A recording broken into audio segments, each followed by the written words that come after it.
Une villa située sur l'île artificielle Palm Jumeirah, à Dubaï, est devenue le lieu où 12 femmes de différents pays se sont réunies pour un dîner, à l'issue duquel 5 d'entre elles étaient mortes et les 3 autres sont devenues les épouses de l'homme qui les avait forcées à jouer à un jeu de survie.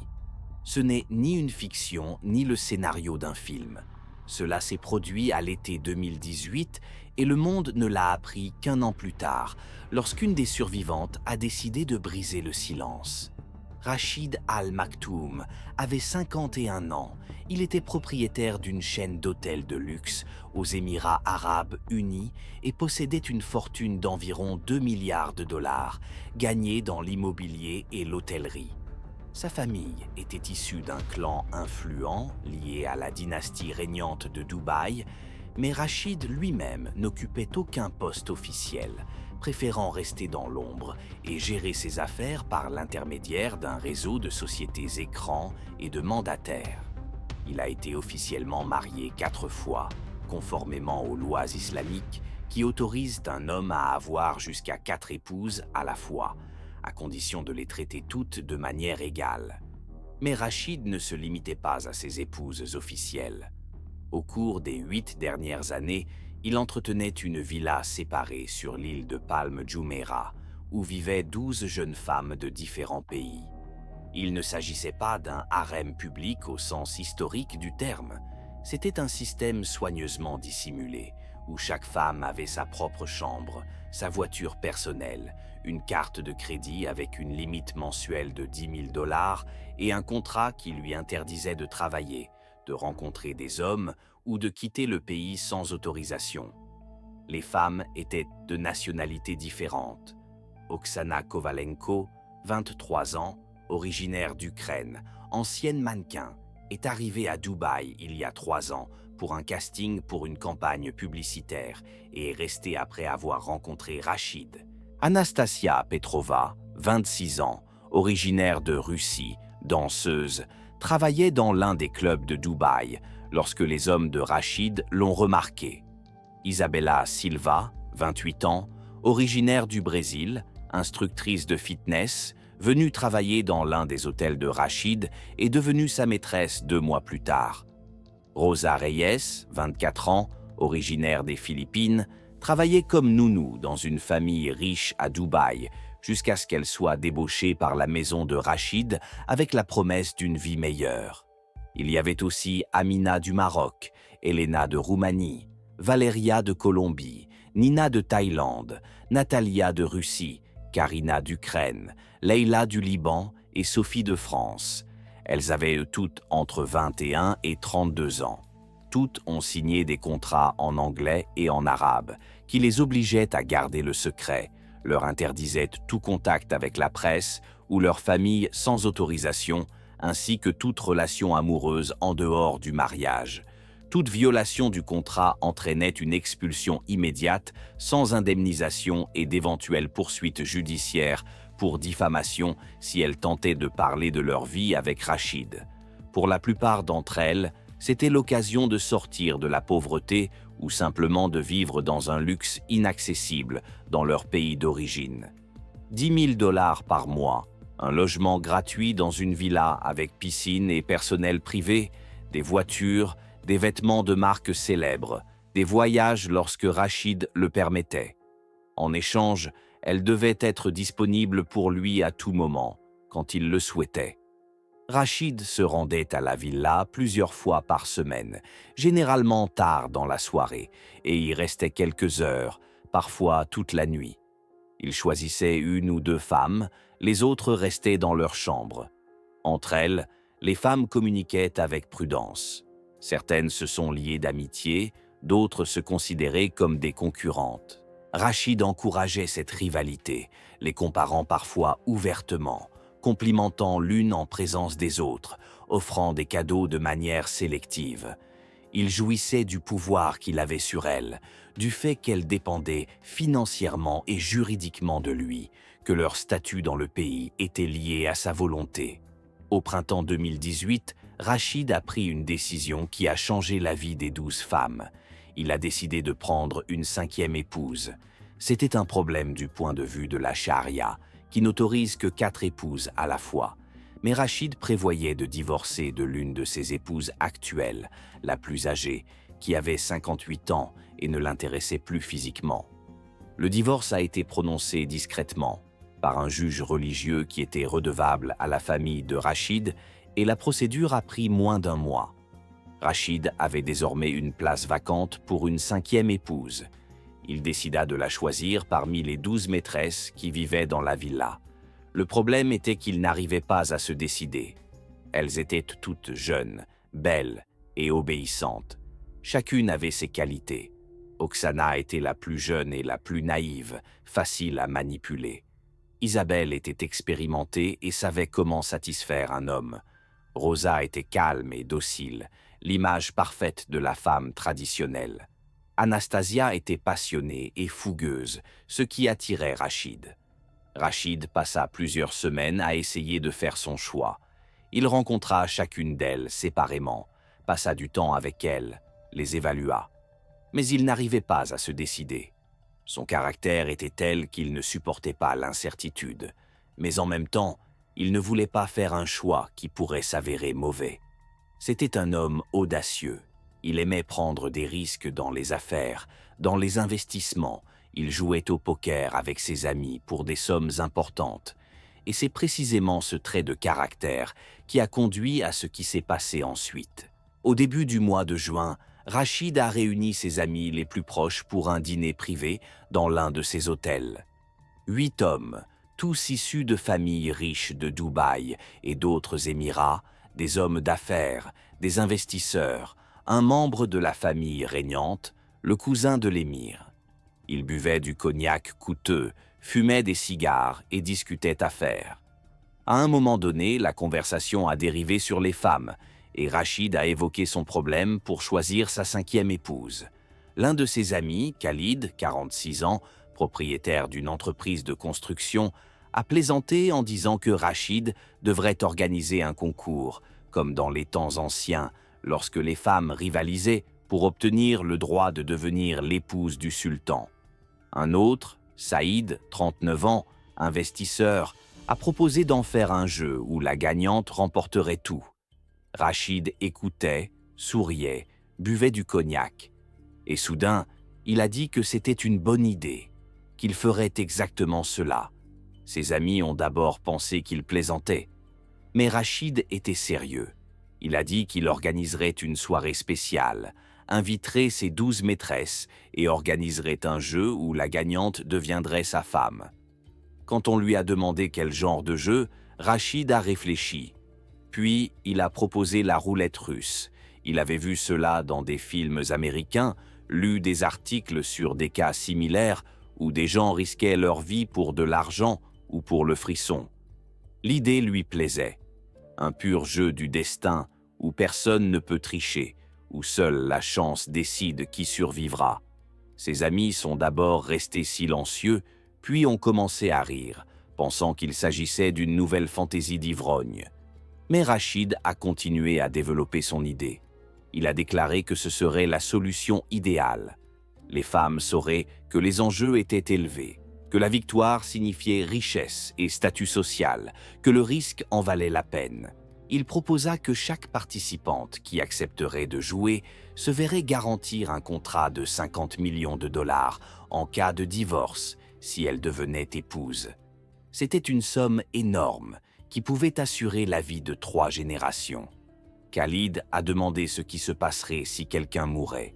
Rachid a haussé les épaules, disant que cela faisait partie du jeu, que les femmes signaient les contrats en sachant qu'elles vivraient selon ces conditions. Si elles refusaient de jouer, il les expulserait simplement sans compensation. Le choix leur appartenait. Saïd a dit que c'était de la folie, qu'il pourrait y avoir des problèmes avec la police. Rachid a ri et a répondu que la police ne serait pas au courant, que tout se passerait dans une villa privée, qu'il n'y aurait pas de témoins à part eux-mêmes, que les corps, s'il y en avait, disparaîtraient dans le désert. La conversation s'est poursuivie jusqu'à 3 heures du matin. À la fin de la soirée, les amis de Rachid ont accepté d'assister à cet événement. Tous n'étaient pas enthousiasmés par l'idée, mais personne n'a osé refuser. Rachid était un homme influent, dont dépendaient leurs affaires et leurs relations. Refuser aurait signifié l'offenser, ce qui aurait pu avoir des conséquences. De plus, certains d'entre eux étaient intrigués. L'idée de voir quelque chose d'aussi extrême, qui dépassait tellement le cadre de la vie ordinaire des gens riches, les attirait. Rachid commença à se préparer. Il acheta un revolver par l'intermédiaire de son garde du corps, qui avait des relations avec des marchands d'armes. C'était un Smith & Wesson, modèle 629, un revolver classique à 6 coups, lourd et fiable. Rachid s'entraîna plusieurs fois avec lui dans un stand de tir privé, apprit à le charger, à tourner le barillet, à vérifier la sécurité.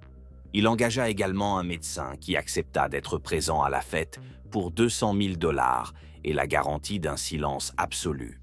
Le médecin devait apporter son aide si quelqu'un survivait à ses blessures, même si Rachid savait qu'un tir à la tête à une distance aussi proche était presque toujours mortel. La soirée était prévue pour le samedi 23 juin 2018. Rachid invita les 12 femmes à dîner dans sa villa. Il leur a dit que c'était une soirée spéciale, qu'il y aurait une annonce importante. Les femmes ont pris cela pour un événement habituel, pensant que Rachid allait peut-être annoncer de nouveaux cadeaux ou un voyage. Elles ont enfilé leurs robes de soirée, se sont maquillées et coiffées. L'ambiance était presque festive. Le dîner a commencé à 20 h. Une longue table dans le salon principal de la villa, décorée de fleurs et de bougies, des serveurs apportaient les plats, le vin, le champagne. Rachid était assis en bout de table. Il souriait, plaisantait. Il était charmant. Les femmes se détendaient, discutaient entre elles, riaient. Certaines pensaient que ce soir-là, Rachid annoncerait laquelle d'entre elles deviendrait sa prochaine épouse, et chacune espérait que ce serait elle. Après le dessert, vers 10 h du soir, Rachid se leva son verre et demanda l'attention de toutes. Les femmes se sont tues et l'ont regardé. Il a commencé à dire à quel point il appréciait chacune d'entre elles, à quel point il était difficile de n'en choisir qu'une seule pour devenir son épouse. Il a déclaré qu'elles méritaient toutes ce statut, qu'elles étaient toutes belles et dignes. Les femmes écoutaient, certaines souriaient, attendant l'annonce. C'est alors que Rachid fit signe à ses gardes du corps. 2 hommes en costume noir entrèrent dans la salle et bloquèrent les portes. Les femmes échangèrent des regards, l'atmosphère changea. Quelqu'un demanda ce qui se passait. Rachid sourit, sortit un revolver de la poche de sa veste et le posa sur la table. Le silence devint absolu.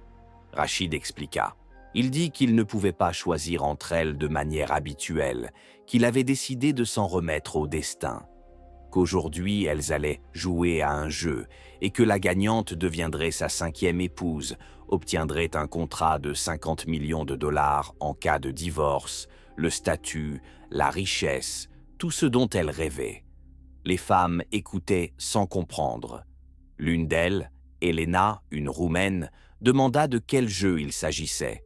Rachid leva le revolver, le montra et dit « La roulette russe ». La réaction fut immédiate. Plusieurs femmes poussèrent des cris. L'une d'elles se mit à pleurer, les autres restèrent assises, incapables de bouger, sous le choc. Oksana, la plus jeune, a demandé si c'était une blague. Rachid a secoué la tête et a répondu que c'était sérieux. Les règles étaient simples. Chacune tournait le barillet, plaçait le revolver contre sa tempe et tirait. Si elle survivait, elle passait au tour suivant. Le jeu continuait jusqu'à ce qu'il ne reste plus qu'une ou plusieurs gagnantes. Anastasia, la Russe, s'est levée et a dit qu'elle refusait, que c'était de la folie, qu'elle s'en allait. Rachid a fait signe aux gardes qui s'approchaient d'elle de s'arrêter. Il a dit calmement « Tu peux refuser, mais alors tu seras expulsé cette nuit, sans argent, sans compensation, sans recommandation. Ton contrat sera annulé et tu rentreras chez toi avec ce que tu avais en arrivant. Rien d'autre. » Anastasia restait debout, tremblante, les larmes coulant sur son visage. Elle regarda les autres femmes, Rachid, les gardes à la porte. Elle se rassit. Rachid demanda qui d'autre voulait se retirer. 2 femmes levèrent la main. Sophie, la Française, et Leila, la Libanaise. Toutes 2 étaient plus âgées que les autres, proches de la trentaine, plus expérimentées. Elles comprenaient ce qui se passait. Rachid a hoché la tête, a demandé aux gardes de les conduire dans une pièce séparée, où elles attendraient jusqu'au matin. Puis, elles seraient conduites à l'aéroport. Les 2 femmes sont sorties sans se retourner. Il en restait 10. Rachid regarda les femmes restantes. Il leur dit qu'il respectait leur décision, qu'elles avaient fait preuve de courage, que la gagnante recevrait non seulement de l'argent et un statut, mais aussi son respect. Cette épreuve montrerait qui était vraiment digne d'être à ses côtés. Il ouvrit le revolver, montra que le barillet était vide, puis sortit une balle, l'inséra dans l'un des 6 compartiments, referma le barillet et le fit tourner. Le bruit métallique du barillet tournant résonna dans le silence de la salle. À ce moment-là, 8 amis de Rachid entrèrent dans la salle. Ils s'assirent dans des fauteuils le long des murs, comme des spectateurs au théâtre. Chacun avait un verre d'alcool et un cigare. Ils regardaient les femmes assises à la table, avec des expressions allant de la curiosité à une excitation manifeste à l'idée du spectacle qui allait suivre. Oksana se souvint plus tard qu'à ce moment-là, elle comprit qu'il n'arrêterait pas cela. Personne ne viendrait à son secours. Cela allait vraiment se produire. Rachid posa le revolver sur la table devant Oksana. Il dit « Tu es la première ». Oksana regardait l'arme, immobile. Ses mains tremblaient tellement qu'elle ne pouvait pas soulever son verre d'eau. Rachid répéta « Prends-le, c'est ta chance ». Oksana tendit lentement la main et prit le revolver. Il était lourd et froid. Elle n'avait jamais tenu une arme auparavant. Rachid lui expliqua ce qu'elle devait faire. Tourner le barillet pour mélanger la position des cartouches, placer le canon contre sa tempe, appuyer sur la détente. Oksana fit tourner le barillet de ses mains tremblantes, le métal cliquetait en tournant. Elle leva le revolver vers sa tête. Le métal était froid sur sa peau. Elle ferma les yeux et appuya sur la détente. Un clic. Vide. Le barillet avait tourné, mais il n'y avait pas eu de coup de feu. Oksana ouvrit les yeux, baissa la main et se mit à sangloter de soulagement. Rachid prit le revolver et le passa à la femme suivante. Isabelle, une Brésilienne. Isabelle était plus calme, elle travaillait dans le secteur du fitness et était habituée à la pression et à la compétition. Elle prit le revolver avec assurance, fit tourner le barillet, le posa contre sa tempe et regarda Rachid droit dans les yeux. Elle appuya sur la détente. Clic. Vide. Isabelle posa le revolver sur la table, se pencha en arrière sur sa chaise et expira. La suivante était Rosa, une Philippine. Petite, fragile, avec de longs cheveux noirs. Elle pria silencieusement avant de prendre l'arme. Catholique, elle se signa, murmura une prière, fit tourner le barillet. Elle le posa contre sa tempe. Elle appuya. Clic. Vide. Rosa se mit à sangloter, posa le revolver, se couvrit le visage de ses mains. La 4e était Karina, la 2e ukrainienne, âgée de 25 ans. Blonde aux yeux bleus, ancienne étudiante en médecine, elle avait abandonné ses études pour vivre à Dubaï. Elle prit le revolver, l'examina attentivement. Elle fit tourner le barillet méthodiquement. Elle le porta à sa tempe. Tout le monde la regardait. Elle appuya sur la gâchette. Un coup de feu retentit. Le bruit était assourdissant dans la pièce fermée. La tête de Karina fut projetée sur le côté. Du sang gicla sur le mur derrière elle, sur les femmes assises à côté. Son corps s'affaissa sur une chaise, puis glissa sur le sol. Le revolver tomba de sa main et heurta la table dans un bruit métallique. Le sang se répandait sur le sol, formant une mare rouge foncé qui s'élargissait. Des cris. Les femmes assises à table se levèrent brusquement, essayèrent de s'éloigner, mais les gardes à la porte ne bougèrent pas. Plusieurs femmes pleuraient de manière hystérique. Anastasia se leva, cria à Rachid qu'il était un meurtrier, qu'elle allait appeler la police. Rachid fit signe à un garde qui attrapa Anastasia, la plaqua contre le mur et lui couvrit la bouche de sa main. Rachid s'approcha d'elle et lui dit doucement « Encore un mot et tu seras la prochaine.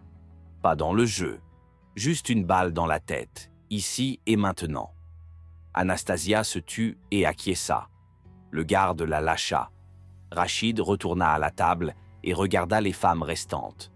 Elles étaient 9 maintenant, après la mort de Karina. Il ramassa le revolver sur le sol, essuya le sang avec un mouchoir, ouvrit le barillet, retira la douille usagée et inséra une nouvelle cartouche. Il referma le barillet et le fit tourner. Il le reposa sur la table. Il dit « Continuons ». Le médecin, qui se tenait dans un coin de la pièce, s'approcha du corps de Karina, vérifia son pouls et secoua la tête. Rachid ordonna aux gardes de sortir le corps. 2 hommes soulevèrent la jeune fille morte et l'emportèrent par la porte latérale.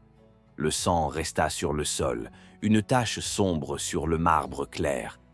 La 5e était Amina, une Marocaine de 32 ans, la plus âgée des restantes. Elle avait 2 enfants au Maroc, auxquels elle envoyait de l'argent chaque mois. Elle était arrivée à Dubaï 4 ans auparavant, avait travaillé comme femme de chambre, puis avait rencontré Rachid. Amina a pris le revolver, le visage impassible. Elle avait eu une vie difficile, avait déjà vu la mort, avait perdu son mari dans un accident de voiture à l'âge de 23 ans. Elle a fait tourner le barillet, a posé l'arme contre sa tempe, sans fermer les yeux. Elle a appuyé sur la gâchette. Un coup de feu retentit. 2e mort en 5 minutes. Amina tomba en avant, le visage sur la table, le sang coulant de la blessure à la tempe, inondant les assiettes avec les restes du dessert. Sa main trembla pendant quelques secondes, puis s'immobilisa. Les femmes à table se remirent à crier, mais plus doucement, sous le choc, incapables de réaliser pleinement ce qui se passait. Oksana était assise, la tête entre les mains, se balançant d'avant en arrière. Isabelle regardait dans le vide, le visage pâle, les lèvres remuant dans une prière silencieuse. Rachid donna à nouveau l'ordre d'enlever le corps. Les gardes obéirent. Cette fois-ci, le médecin ne s'approcha même pas. Il était évident qu'Amina était morte. Rachid rechargea son revolver, répétant le rituel. Une balle, la rotation du barillet, un bruit métallique qui résonnait désormais comme un verdict. La 6e était Elena, une Roumaine de 27 ans. Elle était coiffeuse à Bucarest, était venue à Dubaï avec un visa touristique et avait rencontré Rachid dans son hôtel, où elle coiffait l'une de ses épouses officielles. Elena était pragmatique, rationnelle, elle planifiait toujours à l'avance. Elle prit le revolver, regarda Rachid et demanda « Si je refuse maintenant, vous me tuerez ?» Rachid a répondu « Non, je te déporterai simplement. » Elena a hoché la tête, a posé le revolver sur la table et s'est levée. Elle a dit « Je refuse ». Rachid l'a regardé longuement, puis a fait signe aux gardes. Elena a été conduite hors de la pièce. Il restait 8 femmes. Rachid a passé le revolver à la suivante. Valeria, colombienne, 26 ans, ancienne étudiante en économie à Bogota. Elle était venue à Dubaï pour faire un stage dans une banque, avait rencontré Rachid lors d'un dîner d'affaires. Il l'avait invitée à sortir et 1 mois plus tard, elle avait emménagé dans sa villa. Valeria était intelligente, ambitieuse. Elle rêvait de créer sa propre entreprise. 50 millions de dollars pouvaient la rendre indépendante pour le reste de sa vie. Elle prit le revolver, fit tourner le barillet méthodiquement, comme si elle avait déjà fait cela auparavant. Elle le posa contre sa tempe, regarda le plafond. Elle appuya sur la gâchette. Le coup de feu ne retentit pas. Le barillet s'arrêta sur une chambre vide. Valeria expira, passa l'arme à la suivante. La 7e était Nina, une Taïwanaise de 22 ans, la plus petite et la plus discrète de toutes. Elle parlait à peine anglais. communiquaient par gestes et phrases simples. Elle était venue à Dubaï pour travailler comme masseuse dans un spa. Rachid était l'un de ses clients. Nina prit le revolver à deux mains.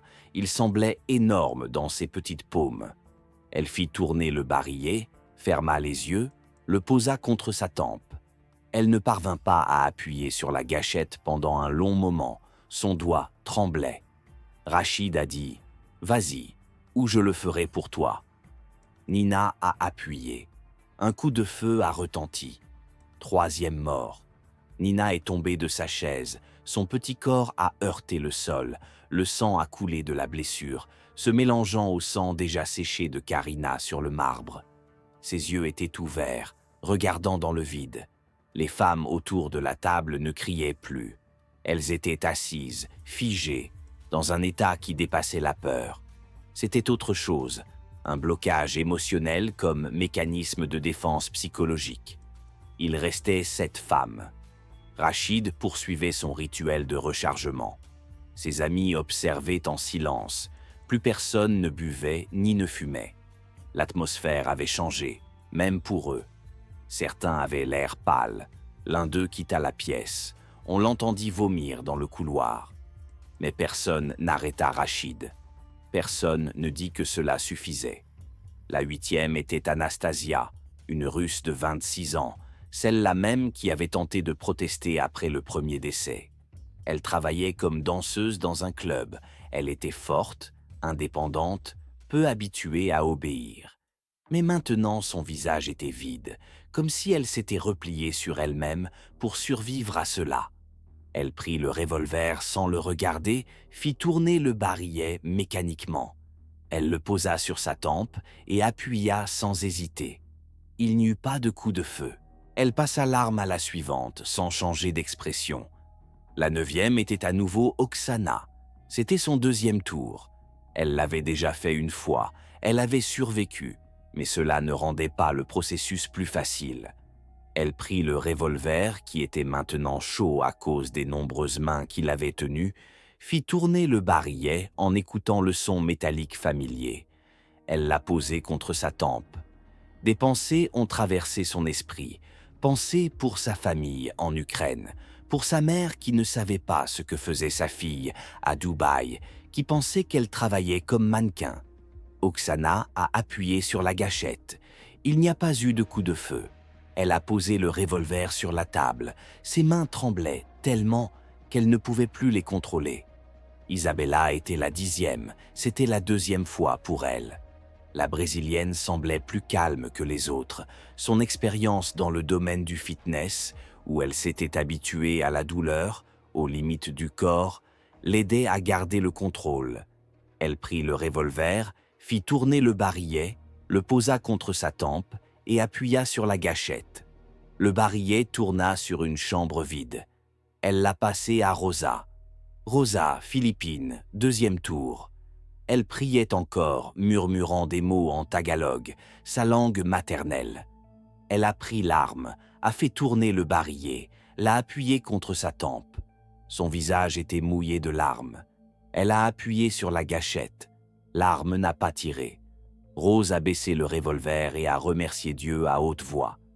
La 12e était Valeria, colombienne, 2e tour. Elle a pris le revolver avec assurance, comme la première fois. Elle a tourné le barillet, l'a placé contre sa tempe et a appuyé sans hésiter. La cartouche n'a pas fonctionné. Le barillet s'est arrêté sur une chambre vide. Elle a posé l'arme sur la table. La 13e était Anastasia, 2e tour. La Russe a pris le revolver. Ses mouvements étaient automatiques, comme ceux d'un robot. Elle a fait tourner le barillet, l'a placé contre sa tempe et a appuyé sur la gâchette. Un coup de feu retentit. 4e mort. Anastasia tomba en arrière. Sa chaise se renversa. Son corps heurta le sol. Le sang jaillit de la blessure, inondant ses cheveux blonds. Ses yeux étaient ouverts, fixés au plafond. Les gardes s'approchèrent, soulevèrent le corps et l'emportèrent. Rachid rechargea le revolver. Il restait 6 femmes. Oksana, Isabella, Rosa, Valeria et 2 autres qui n'avaient pas passé le deuxième tour. Natalia, la deuxième russe, âgée de 29 ans, était la suivante. Elle travaillait comme responsable dans une agence de voyage à Moscou, était venue à Dubaï en voyage d'affaires, avait rencontré Rachid qui lui avait proposé de rester. Natalia était pragmatique, cynique. Elle disait que l'amour était un mythe, que seul l'argent comptait. Elle prit le revolver, fit tourner le barillet, le posa contre sa tempe. Elle dit à voix haute « 50 millions ». Elle appuya sur la gâchette. Un coup de feu retentit. 5e mort. Natalia est tombée en avant sur la table. Son sang s'est mélangé au reste de nourriture et au verre brisé. Son corps a été secoué de convulsions pendant quelques secondes, puis s'est figé. Les gardes ont emporté le corps. Rachid a rechargé son arme. Il restait 5 femmes. Mais l'une d'elles n'avait pas encore passé le deuxième tour. C'était la dernière, la 15e au total. Elle s'appelait Larissa, était ukrainienne, avait 28 ans, travaillait comme traductrice et parlait 4 langues. Elle était venue à Dubaï pour une conférence, avait rencontré Rachid, qui l'avait engagée comme traductrice personnelle, et 1 mois plus tard, elle avait emménagé dans la villa. Larissa était cultivée, elle lisait des livres, s'intéressait à la philosophie. Elle prit le revolver, le regarda, puis regarda Rachid. Elle demanda « Vous comprenez ce que vous faites? Que cela vous changera à jamais ?» Rachid sourit et répondit « J'ai déjà changé. » Larissa acquiesça, fit tourner le barillet, le posa contre sa tempe et appuya sur la détente. Le coup ne partit pas. Les 5 femmes restantes avaient désormais toutes passé au moins 2 tours. Oksana, Isabella, Rosa, Valeria, Larissa. Rachid les regarda et dit « 3e tour ». Il passa le revolver à Oksana. Oksana prit l'arme pour la 3e fois. Ses mains ne tremblaient plus. Elle était en état de choc, au-delà de la peur. Elle fit tourner le barillet, le plaça contre sa tempe et appuya sur la gâchette. La cartouche ne tira pas. Elle le passa à Isabella. Isabelle, 3e tour. Elle fit tourner le barillet, le porta à sa tempe et appuya sur la gâchette. L'arme ne fonctionna pas. Elle le passa à Rose. Rose, 3e tour. Elle pria, fit tourner le barillet, le porta à sa tempe et appuya sur la gâchette. Le barillet s'arrêta sur une chambre vide. Elle l'a passé à Valeria. Valeria, 3e tour. Elle a tourné le barillet avec assurance, l'a placé contre sa tempe et a appuyé sur la gâchette. Le revolver n'a pas tiré. Elle l'a passé à Larissa. Larissa, 2e tour pour elle, 3e dans l'ordre général. Elle a tourné le barillet, l'a placé contre sa tempe et a appuyé sur la gâchette. Un coup de feu retentit. 6e mort. Larissa tomba en avant, son visage heurta la table. Du sang gicla dans toutes les directions, éclaboussant les femmes restantes. Son corps glissa de la chaise et tomba sur le sol dans une posture semblable à celle de la prière, la tête appuyée contre la poitrine, les bras écartés. Les gardes ont emporté le corps. Rachid a rechargé son revolver. Il restait 4 femmes, Oksana, Isabella, Rosa, Valeria. Toutes avaient passé les 3 tours. Toutes avaient survécu. Rachid regarda sa montre. Il était presque minuit. Le jeu avait duré 2 heures. 6 femmes étaient mortes. 4 étaient vivantes. Il dit « Dernier tour. Celle qui survivra deviendra ma femme. Les 4, si elles ont de la chance. » Mais il changea les règles. Il sortit un nouveau revolver de la boîte apporté par le garde. Il ouvrit le barillet et montra qu'il était vide. Il inséra 2 balles au lieu d'1. Il referma le barillet et le fit tourner. Il a dit « Maintenant, les chances sont de 1 contre 3 au lieu d'1 contre 6. Augmentons les mises. » Les femmes le regardaient, incapables de protester. Elles étaient au-delà des mots, au-delà des émotions. Oksana a pris le nouveau revolver, il était plus lourd que le précédent. Elle a fait tourner le barillet, l'a placé contre sa tempe. Son esprit était vide, aucune pensée, seulement une action mécanique. Elle appuya sur la gâchette. Il n'y eut pas de coup de feu. Elle survécut pour la 4e fois. Isabella prit le revolver, fit tourner le barillet, le posa contre sa tempe et appuya. La cartouche ne fonctionna pas. 4e survie. Rose prit le revolver, pria plus intensément. Ses lèvres bougeaient rapidement. Les mots se fondaient en un flux continu. Elle fit tourner le barillet, le posa contre sa tempe, appuya. Le revolver ne tira pas. 4e survie. Valeria prit le revolver, la dernière des 4. Elle regarda Rachid, puis les autres femmes. Elle fit tourner le barillet lentement, comme pour faire durer le moment. Elle le posa contre sa tempe. Son doigt s'immobilisa sur la gâchette. Elle regardait droit devant elle, dans le vide. Elle appuya. L'arme ne fonctionna pas. Les 4 femmes avaient survécu. Rachid les regarda, puis sourit. Il dit « Le destin a choisi. Vous êtes toutes les 4 dignes, mais je n'ai besoin que de 3 épouses pour ne pas enfreindre complètement les lois de la charia. Nous allons donc faire un autre tour, un seul coup de feu entre vous 4. » Les femmes le regardaient avec horreur. Oksana a crié « Non, ça suffit, nous avons survécu, vous aviez promis. » Rachid a répondu calmement « J'ai promis que les gagnantes deviendraient mes épouses. Mais je n'ai pas dit combien il y aurait de gagnantes. 3 ou 4, je vais le décider maintenant. » Il rechargea le revolver, cette fois en y insérant une seule balle. Il fit tourner le barillet. Il le tendit à Oksana. Oksana refusa de le prendre, secoua la tête et se mit à pleurer. Rachid ordonna au garde de s'approcher. Celui-ci pointa son couteau sur la gorge d'Oksana. Rachid dit « Soit tu joues, soit je te tue tout de suite. Choisis. » Oksana prit le revolver de ses mains tremblantes. Elle fit tourner le barillet, le porta à sa tempe et appuya sur la détente. Le coup ne partit pas. Elle le passa à Isabelle en sanglotant. Isabelle prit l'arme. Son calme finit par céder. Des larmes coulaient sur son visage. Elle fit tourner le barillet, le porta à sa tempe et appuya sur la détente. La cartouche ne fonctionna pas. Elle le passa à Rosa. Rosa prit le revolver, pria à voix haute, criant ses prières. Elle fit tourner le barillet, le porta à sa tempe et appuya sur la détente. Le revolver ne tira pas. Elle le passa à Valeria. Valeria, la dernière. Elle prit le revolver, le regarda longuement, puis elle regarda Rachid.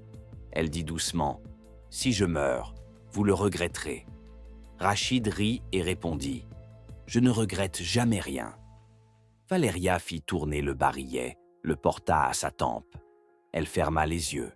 Elle appuya sur la gâchette. L'arme ne fonctionna pas. Les 4 femmes avaient encore survécu. Rachid les regarda, puis regarda le revolver. Puis il éclata d'un long et bruyant rire. Il dit « Le destin est clair. Vous serez toutes les 4 mes épouses. J'en prendrai 4 au lieu de 3.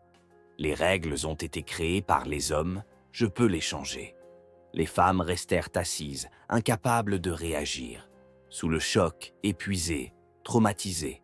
Elles étaient vivantes, mais quelque chose en elles était mort cette nuit-là. Rachid ordonna aux gardes de les emmener dans des pièces séparées, de leur donner de l'eau et des calmants. Un médecin examina chacune d'elles et leur administra des sédatifs.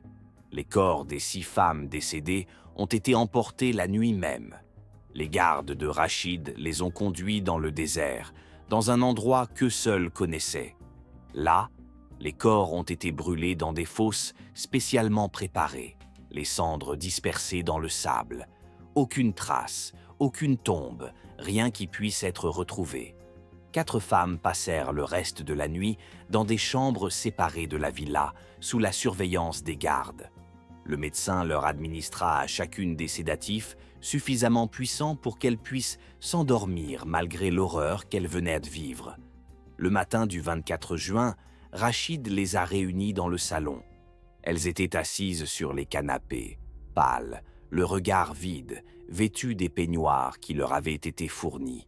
Le sol de la salle à manger où le jeu avait eu lieu avait été lavé, Il ne restait aucune trace de sang ni de vaisselle cassée. Tout semblait comme si rien ne s'était passé. Rachid leur expliqua ses plans. Il allait épouser les 4 femmes au cours des 2 prochains mois. Les cérémonies officielles se dérouleraient séparément pour chacune d'elles, dans le respect des traditions islamiques et des formalités juridiques. Chacune recevrait un contrat de mariage garantissant 50 millions de dollars en cas de divorce. Elles vivraient dans une villa, chacune dans une partie de la maison, avec leur propre personnel. Rachid leur rendrait visite à tour de rôle, comme l'exige la charia en cas de polygamie. Mais il y avait une condition. Elles devaient signer un accord de confidentialité leur interdisant de parler à quiconque des événements de la nuit du 23 juin. Si l'une d'entre elles venait à rompre le silence, le contrat des 4 femmes serait annulé. Elles seraient immédiatement expulsées sans compensation et Rachid utiliserait toutes ses relations pour les poursuivre en justice pour diffamation et rupture de contrat.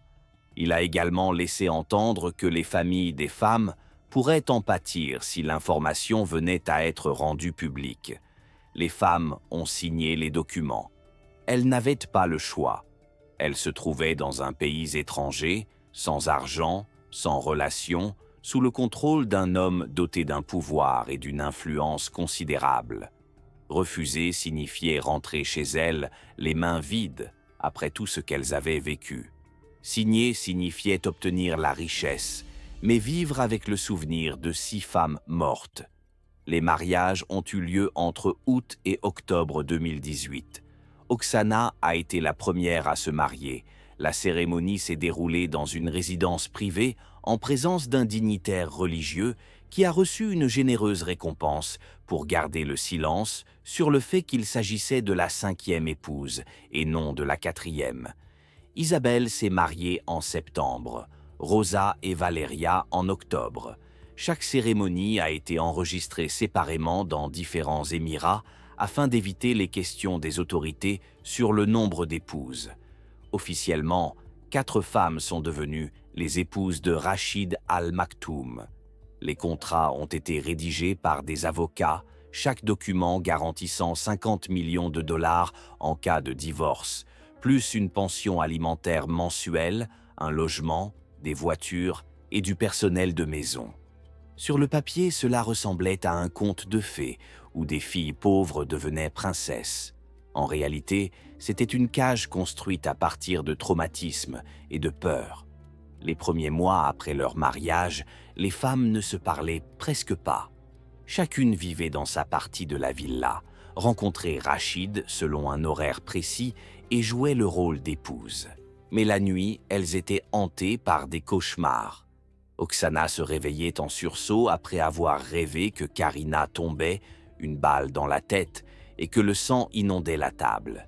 Isabelle ne pouvait pas regarder les objets métalliques sans paniquer. Tout éclat de métal lui rappelait le revolver.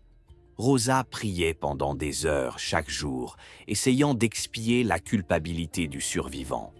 Valeria a commencé à prendre des somnifères à forte dose pour ne pas voir les visages des femmes mortes. Rachid se comportait comme si de rien n'était. Il était attentionné, généreux, achetait des cadeaux, organisait des voyages. Pour lui, le jeu était terminé.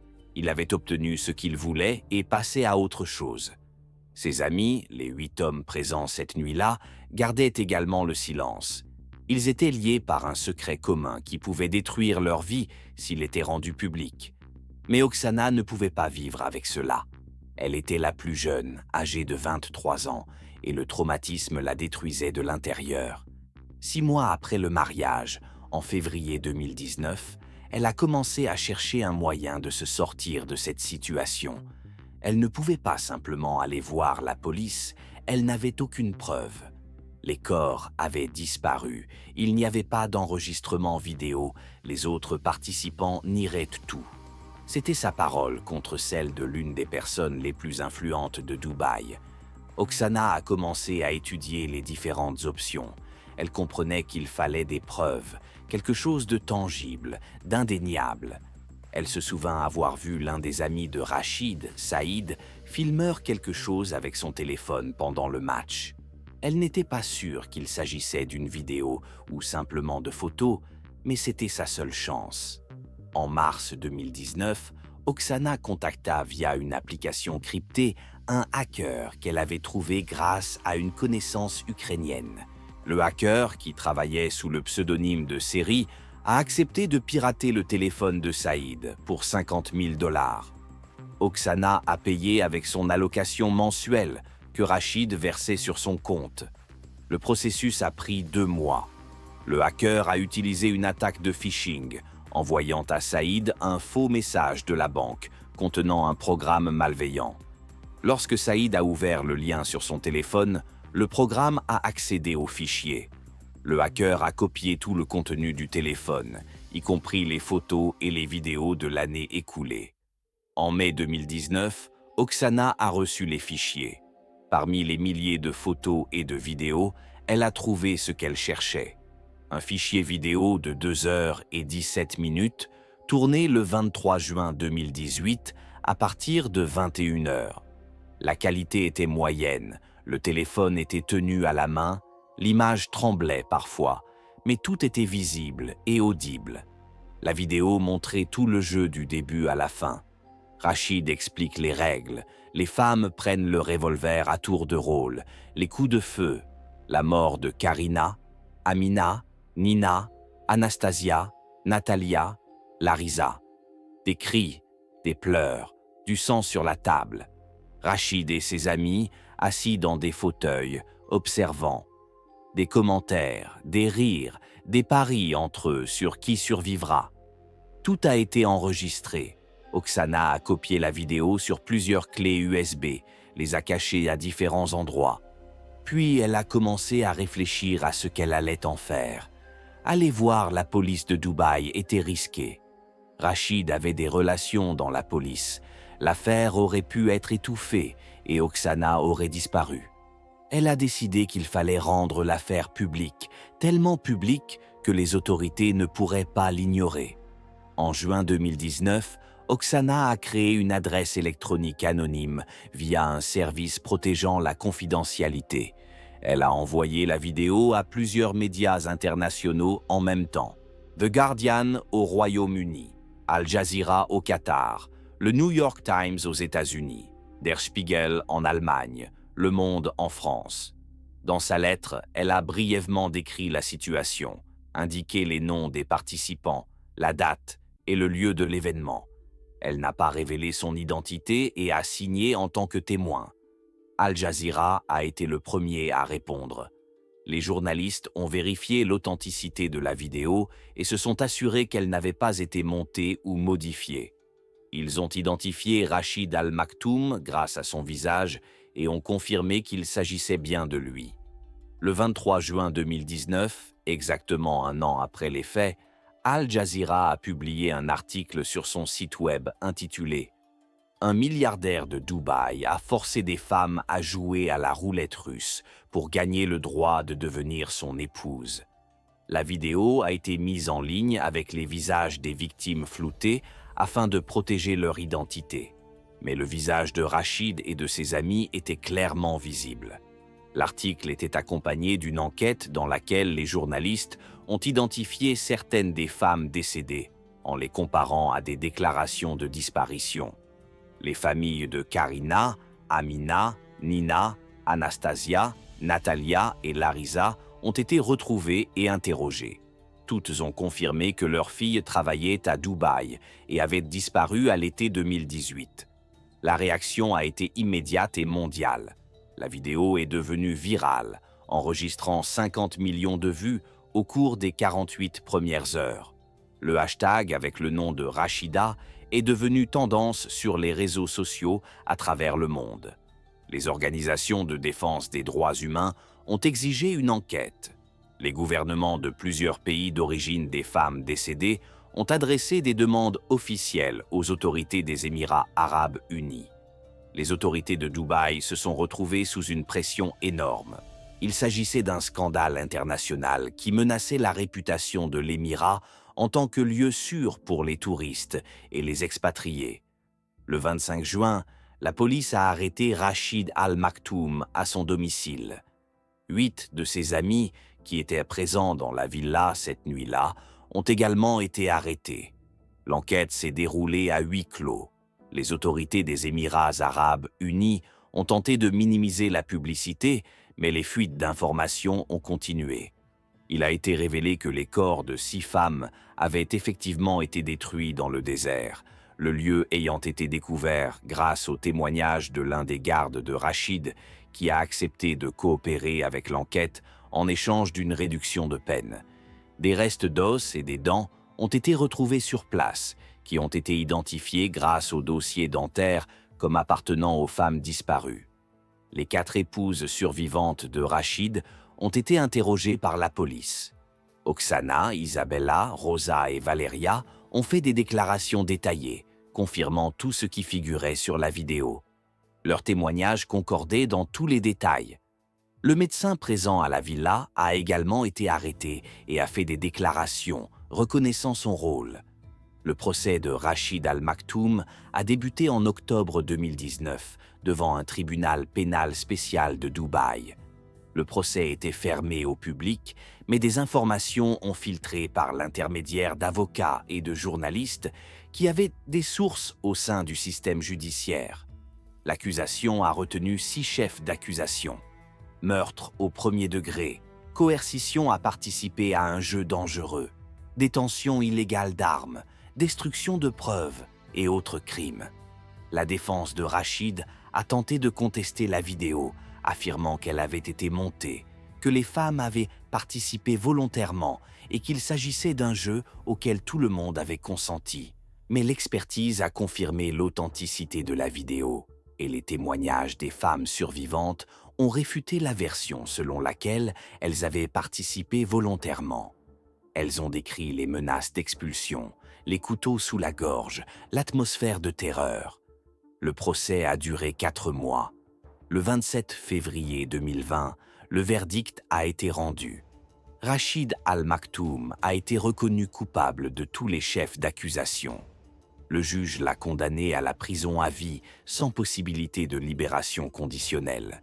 Ce n'était pas la peine de mort que réclamaient les familles des victimes et les organisations internationales, mais aux Émirats arabes unis. Les condamnations à mort pour les personnes issues de familles influentes sont extrêmement rares. 8 amis de Rachid ont été condamnés à des peines allant de 10 à 25 ans pour complicité, non-assistance à personne en danger et dissimulation de preuves. Le médecin a été condamné à 15 ans. Les gardes qui ont directement participé à la destruction des corps ont été condamnés à des peines allant de 7 à 12 ans. Après le verdict, les 4 femmes survivantes ont quitté les Émirats arabes unis. Leurs contrats de mariage ont été annulés par le tribunal et les 50 millions de dollars promis à chacune d'entre elles n'ont pas été versés, car les contrats avaient été conclus sous la contrainte et faisaient partie d'un stratagème criminel. Les avoirs de Rachid ont été gelés, la majeure partie ayant été utilisée pour indemniser les familles des victimes. Oksana a obtenu l'asile en Norvège, où elle avait une parente éloignée. Le gouvernement norvégien lui a versé une indemnité d'1 million de dollars pour le traumatisme subi et a pris en charge son suivi psychologique. Isabella est retournée au Brésil, où elle a reçu une indemnisation similaire de la part du gouvernement brésilien et une protection contre d'éventuelles poursuites. Rosa est partie au Canada, où la communauté philippine l'a aidée à s'installer et à trouver un emploi. Valeria s'est installée en Espagne, où le gouvernement colombien lui a assuré sécurité et soutien financier. Les 4 femmes ont accordé des interviews à divers médias pour raconter leur histoire. Elles ont expliqué comment elles étaient tombées dans le piège de la cupidité et de la naïveté, comment leurs rêves de richesse les avaient conduites à un cauchemar, comment elles avaient survécu grâce à la chance et non à leur qualité personnelle. Elles ont parlé des 6 femmes qui sont mortes et ont déclaré qu'aucune somme d'argent ne valait une vie humaine. Les familles des femmes décédées ont intenté un recours collectif contre l'émir Rachid Al Maktoum. En juillet 2020, le tribunal a ordonné le versement d'une indemnisation de 20 millions de dollars à chaque famille, soit un total de 120 millions de dollars. L'argent provenait des avoirs gelés de Rachid, notamment de la vente de ses hôtels, de sa villa à Palm Jumeirah et de ses portefeuilles d'investissement. Cette histoire a été largement médiatisée dans des documentaires et des livres.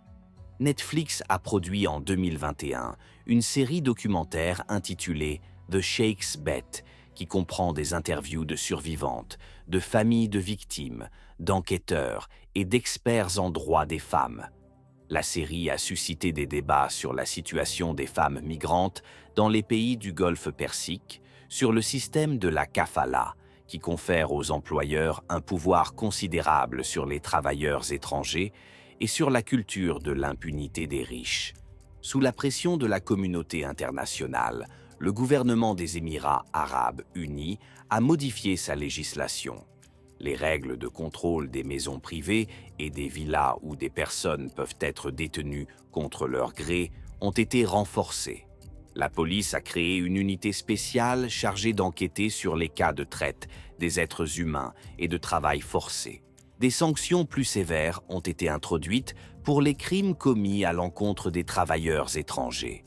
Mais pour les 4 femmes qui ont survécu, aucune loi ne pouvait leur rendre ce qu'elles avaient perdu. Dans une interview accordée au Guardian en 2022, Oksana a déclaré que chaque nuit, elle se réveillait en sursaut à cause de cauchemars dans lesquels elle se retrouvait à nouveau un revolver sur la tempe, entendait le bruit métallique du barillet qui tournait et voyait les visages des femmes mortes. Aucune somme d'argent, aucune justice ne peut effacer les souvenirs de cette nuit-là.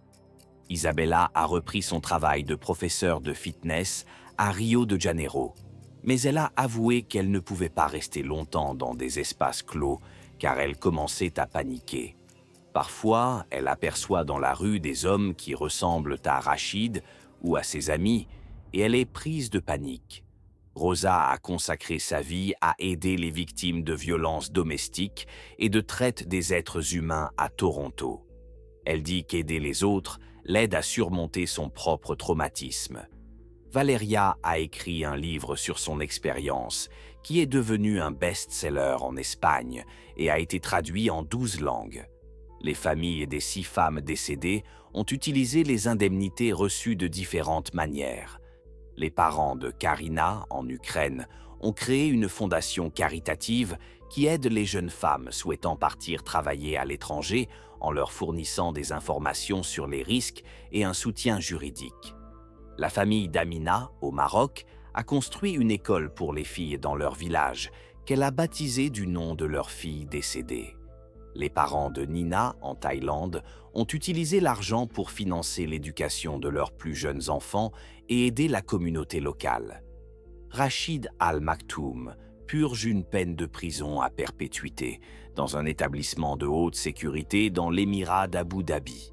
Selon certaines informations, il serait détenu dans une cellule isolée pour des raisons de sécurité, car d'autres détenus auraient proféré des menaces à son encontre. Sa famille l'a publiquement renié, déclarant que ces actes étaient une honte pour la famille et contraires aux valeurs islamiques. Ses anciennes épouses officielles ont divorcé et ont reçu une compensation conformément au contrat de mariage. L'histoire de 12 femmes réunies pour un dîner, dont la moitié sont mortes dans un jeu inventé par un homme riche, est devenue le symbole des extrêmes auxquels peuvent aboutir le pouvoir et la richesse lorsqu'ils ne sont pas limités par la morale ou la loi. Elle a montré le côté sombre d'un monde de luxe et de privilèges, où la vie humaine devient un enjeu dans un jeu où les destins se décident autour d'un barillet de revolver. Pour les femmes qui ont survécu, l'histoire ne s'est pas terminée avec le verdict ou les compensations. Elles continuent à vivre avec les conséquences de ce qu'elles ont vécu.